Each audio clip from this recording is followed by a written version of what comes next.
여기서 일하려고 하는 사람이 없어. 일하던 분들도 계속 그만둬요. 임금 수준은 올해 평균 인상률이 3.4%인데 최저임금 인상률이 5%거든요. 지금 올해 물가 상승률이 얼마나 가파르게 오르고 있어요. 이런 분들은 어떻게 살아요 도대체? 여기 열심히 다니고 밥도 못 먹고 쉬지도 못하고 일을 해도 생계가 안 되는 겁니다. 공기업이 이래도 돼요? 인천공항공사 사장님. 네네. 그 정부 혁신안을 보니까요. 2006년부터 17년까지 세계 공항 서비스 평가 12연패를 달성했다 이렇게 자랑을 하셨는데 네네.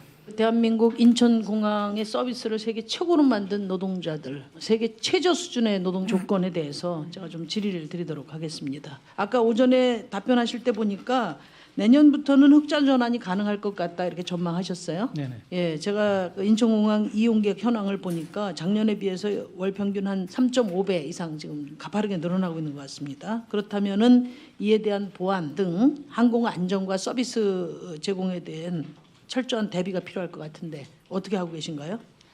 예, 그 외국 공항의 사례를 볼 때 가장 문제가 되는 부분이 지상 조업 인력과 보안 검색 인력의 부족입니다. 근데 저희 공항은 코로나 기간 중에도 80% 이상의 인력을 유지를 하고 있었기 때문에 뭐 그런 문제가 단기간에 발생을 하지 않을 거로 보고 있고요. 앞으로도 그런 부분은 면밀하게 대응을 하도록 하겠습니다. 근데 그 현재 9,854명인데요, 정원이. 네. 지금 일하고 계신 분은 8,700이에요. 그러니까 한 1,000명, 11% 정도 예. 부족한데 이 충원 계획은 따로 없습니까? 충원을 해야 됩니다. 지금까지는 이제 저희는 인위적인 인력 감축을 하지 않았고 코로나 시기에 그 자연 감소분 퇴직으로 인한 부분만 충원을 하지 않은 상황이었는데 이제는 단계적으로 충원을 해야 된다고 보고 있습니다. 그 충원 모집 공고를 내셨어요, 지난번에 보니까. 예, 지금도 하고 있습니다. 예, 453명 모집 공고를 냈는데 실제 채용한 인원은 261명에 불과한데 왜 그렇습니까? 너무 저희 자회사 같으면 저임금이라서 굉장히 이제 기피를 하는 경향이 있습니다. 이런 그렇게 부분에 잘 대해서 알고 계시네요. 심각하게 생각을 하고 있습니다. 심각하게 생각을 하고 계세요? 제가 작년에도 이걸 지적을 했는데요. 그러니까 뭐냐면은 자회사 정규직 전환 이후에 22년 8월까지 신규 입사한 사람이 753명인데 이 중에 33%가 근속연수 1년도 채우지 못하고 퇴사를 하고 있어요.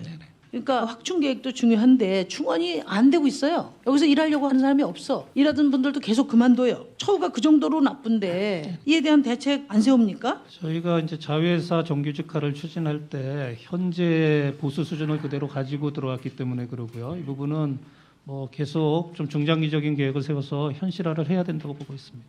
그러니까 예전에 문재인 정부 때 비정규직 정규직 전환의 1호 기업으로 인천공항공사가 왜 채택됐는지 아세요? 저희가 이제 가장 코로나 비정규직 이전에는 인력이 1조씩 남겼잖아요. 그런 부분도 작용을 했다고 그렇게 보고 큰 수익을 남기고도 비정규직을 가장 많이 쓴 기업이에요. 인천공항이 거의 비정규직 백화점처럼 만들어가지고 전반적으로 비정규직 노동 현실을 아주 최악으로 끌어내린 데가 여기거든요. 그래서 지목된 거예요. 근데 조금도 나아지는 게 없어요. 지금 인원이 계속 부족하다 보니까 어떻게 돼요? 훨씬 노동 강도가 세지죠. 그 제가 노동자들 만나 이야기 보니까 A 구역, B 구역 이렇게 구역을 나눠서 일을 하는데 지금은 뭐냐면 임시 방편으로 여기 배치했다 저기 배치했다. 환경미화원 같은 분들은 더 넓은 구역을 감당하게 되니까 편안히 밥 먹을 시간도 없고 쉴 시간도 없어요. 임금 수준은 보니까 올해 평균 인상률이 3.4%인데 최저임금 인상률이 5%거든요. 그거에 미치지 못하고 그럼 어떻게 삽니까? 지금 올해 물가 상승률이 얼마나 가파르게 오르고 있어요. 그러니까 이런 분들은 어떻게 살아요 도대체? 여기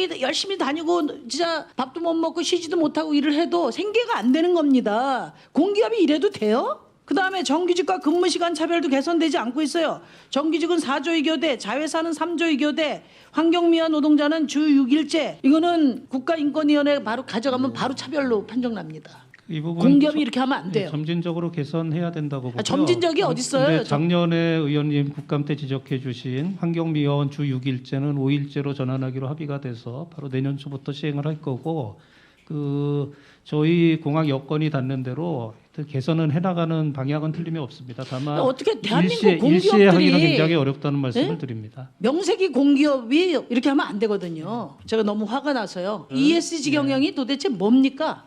공사 자회사들의 임금 수준이 이제 동종업계 중에는 최고로 높습니다. 다만 이 부분이 이제 문제가 크게 있다고 그런 소리 봅니다. 하지 마세요. 예, 근데 저희가 노동 강도가 문제가 아니라 얼마나 더 다른 데가 센지도 더 같이 문제인 말씀하셔야 거죠. 된다고. 예. 모집 공고를 해도 사람이 안 오잖아요. 채용된 사람 33%가 나가잖아요. 1년 안에. 그러면 대책을 세워야죠. 공기업이 이렇게 모질게 하면 안 됩니다. 노동자 착취를. 저희는 이제 의원님 지적에 공감을 하고요. 공감을 하면 개선을 하세요. 개선을 해나가고 있습니다. 어? 제가 작년에 금년 뭐라고 같은 했습니까? 경우도 최저한 낙찰률 적용하는 거 이거 개선해라 그렇게 말씀을 드렸는데 인건비 설계 기준이라고 할 수 있는 이 산출금을 아예 삭제해버렸어요 올해. 이래 됩니까? 저희가 전체적으로 자회사에 대한 그 계약 금액을 5.1% 증액을 시켜줬습니다. 저희가 막대한 적자를 보고 있는 상황에서 이제 그 부분은 상당 부분 이제 그 배려를 했다는 말씀을 드리고 경영 여건이 나아지는 대로 점차 그 간극이 좁혀질 거로 보고 있습니다. 이 공기업이 앞장서서 현장 내에 같은 일을 하는데 이렇게 차별이 크고 격차가 크면 그걸 좁혀나간다든지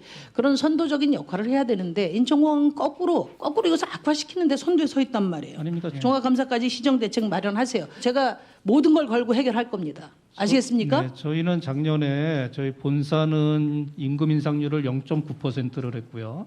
자회사는 5.1% 그런 소리 정도를 듣기도 싫고요. 유지했습니다. 그래서 예. 이제 그런 추세로 쭉 나가다 보면은 상당 부분 좁혀질 텐데 뭐 일시에 그 부분을 좁히기에 좀 저는 한계가 있다는 부분은 아쉽게 생각합니다. 시정대책 마련해 도와주십시오.